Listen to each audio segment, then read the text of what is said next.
Complétons le tableau. Alors, pour la fonction f, c'est facile, elle a directement la bonne forme. Voici ici le coefficient m et là le coefficient p.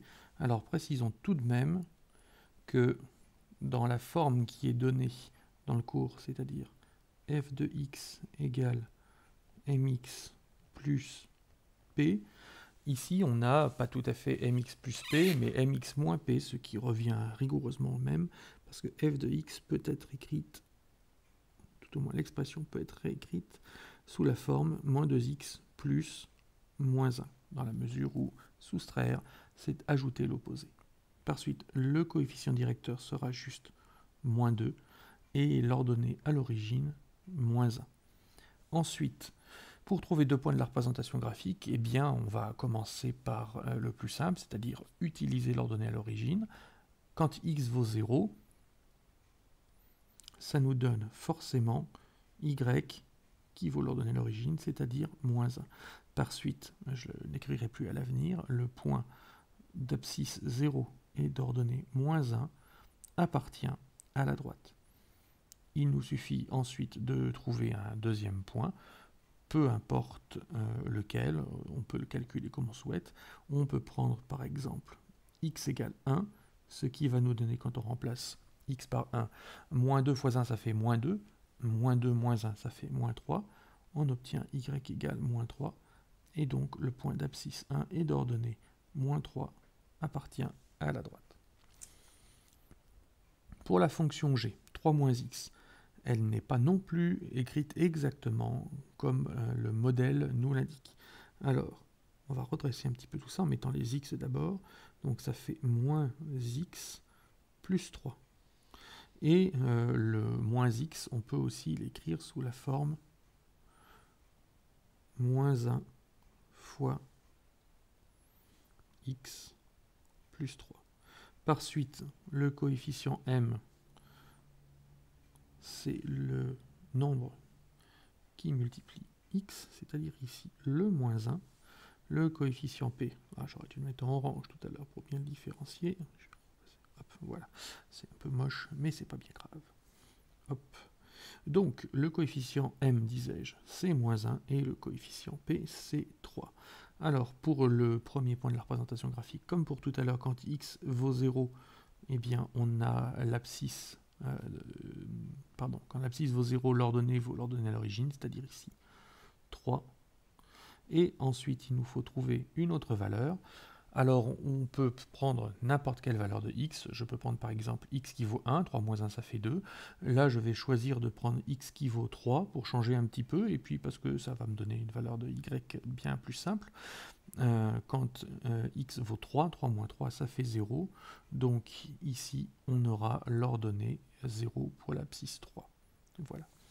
h de x égale x. Ça, c'est la plus simple des fonctions affines, qui soit une vraie fonction affine, pas une fonction constante, dans la mesure où on peut réécrire x sous la forme juste 1 fois x. Par suite, il est clair que le coefficient directeur sera 1. Quant à l'ordonnée à l'origine, il n'y en a pas. Et s'il n'y en a pas, eh ben, il est toujours possible d'en créer une, entre guillemets, en ajoutant 0. Et donc, voici ici l'ordonnée à l'origine. Alors, il n'y a plus qu'à compléter. Le coefficient directeur, c'est 1. L'ordonnée à l'origine, c'est 0. Ce qui signifie que la fonction, donc là vous la reconnaissez, c'est une fonction affine bien sûr, mais elle est mieux que affine, on la qualifie de linéaire, elle passe par l'origine du repère. Quand x vaut 0, l'ordonnée quand x vaut 0, c'est 0, donc voilà un premier point. Un deuxième point, h de x égale x, ça signifie que les ordonnées sont toujours égales aux abscisses. On peut prendre n'importe quelle valeur, on pourrait prendre 2 pour x, ce qui nous donnerait 2 pour y. Voilà. La fonction k maintenant. Il s'agit d'une fonction constante. Alors, ça signifie que si on tient absolument à faire apparaître la forme mx plus p, on pourra l'écrire sous la forme 0 fois x plus 2. De cette façon-là, il est clair que le coefficient directeur, c'est 0, et l'ordonnée à l'origine, 2. En fait, tous les points de la droite auront pour ordonnée 2. Puisque la fonction est constante, quelle que soit la valeur de x, on aura la même ordonnée. Le coefficient directeur est donc 0, l'ordonnée à l'origine 2, ce qui nous donne le point d'abscisse 0 et d'ordonnée 2, et n'importe quel autre point d'abscisse 2, pardon, d'ordonnée 2. Si je prends par exemple 5 en abscisse, j'aurai 2 en ordonnée, j'aurais pu prendre aussi moins 3 en abscisse et 2 en ordonnée. Fonction L, il va falloir travailler un tout petit peu plus, vu la place dont je dispose. Je vais travailler un petit peu ici à gauche. On n'a pas non plus la forme mx plus p. Pour l'avoir, il va falloir briser la fraction ici en 2. Et donc, il nous faut appliquer pour ça la règle d'addition des fractions, mais à l'envers. C'est-à-dire que ça fait 2x sur 3 moins 1 sur 3. Et on peut donc réécrire L de x sous la forme. Alors, je vais le mettre ici à gauche, en rouge pour bien faire apparaître la valeur. 2 tiers fois x plus, alors là j'ai choisi de le mettre sous la forme vraiment plus la valeur de p, qui sera du coup négative et vaudra 1 tiers. Ce qui nous donne donc la valeur de m qui sera 2 tiers et la valeur de p qui sera moins 1 tiers.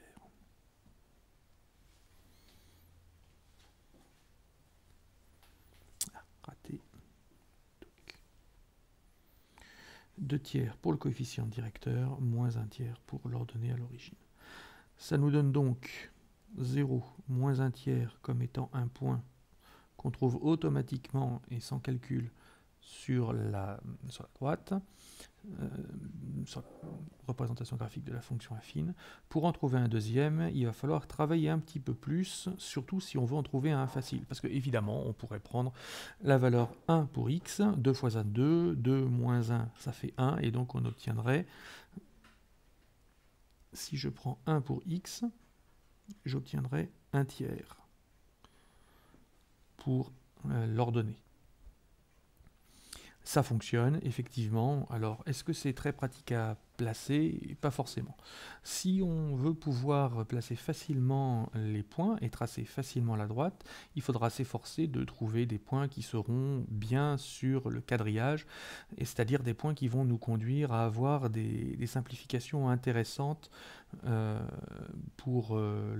le calcul. Ici, comme on voit qu'on divise par 3, il va falloir essayer de trouver une valeur pratique. Là, par exemple, je vous propose de prendre la valeur 5. Quand x vaut 5, 2 fois 5, ça fait 10. 10 moins 1, ça fait 9. Et 9 divisé par 3, ça fait 3. Par suite, le point d'abscisse 5 est d'ordonnée 3. Et également, sur la droite, lui, sera pratique à placer. Alors, après ça, comment est-ce qu'on peut en trouver un deuxième? Eh bien, il faut chercher une autre valeur. Il y a plus simple, il est plus simple que 5. Je ne sais pas si certains d'entre vous l'ont vu.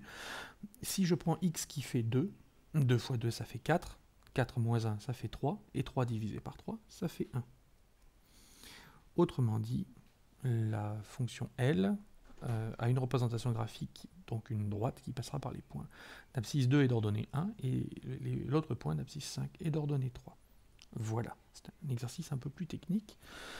La dernière fonction, la fonction m, elle encore n'est pas exprimée sous une forme sympathique, tout au moins qui correspond exactement au modèle du cours.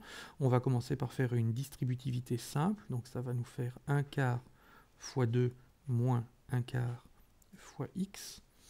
Et je vais redresser l'expression sur le côté gauche parce que je n'ai pas assez de place. Donc j'obtiens moins 1 quart qui sera le coefficient multiplicateur, le coefficient directeur. Donc moins 1 quart fois x. Et 1 quart fois 2, ça fait juste 1 demi. 2 quarts ou 1 demi. Il faut éviter d'avoir envie de multiplier ici. Ce ne serait pas une très très bonne idée de faire la multiplication 1 par 2 et ensuite de diviser par 4. 4 on peut l'écrire 2 fois 2 et simplifier mentalement, ça fait donc juste 1,5. C'est une quantité positive, donc tout simplement plus 1,5. Ce qui nous donne donc le coefficient directeur ici, moins 1/4. L'ordonnée à l'origine ici, 1,5. Il n'y a plus qu'à compléter le tableau. Zut, je suis resté en mode surligneur. Voilà. Moins 1/4 pour le coefficient directeur et 1,5 pour l'ordonnée à l'origine.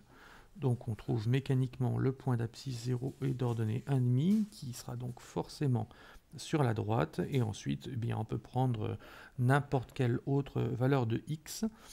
Et là, par exemple, telle qu'est formulée l'expression de la fonction m, il est assez clair que si on remplace x par 2, vous voyez ici, si je remplace x par 2, 2 moins 2, ça fait 0, et donc m de 2, ça fera 0. Donc pour l'abscisse 2, j'obtiendrai l'ordonnée 0.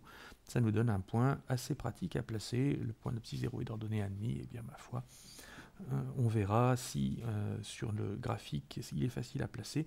On peut éviter, on peut se dire d'emblée que sur une grille graduée, toutes les unités, ce ne sera pas forcément idéal, et donc on peut chercher une autre valeur.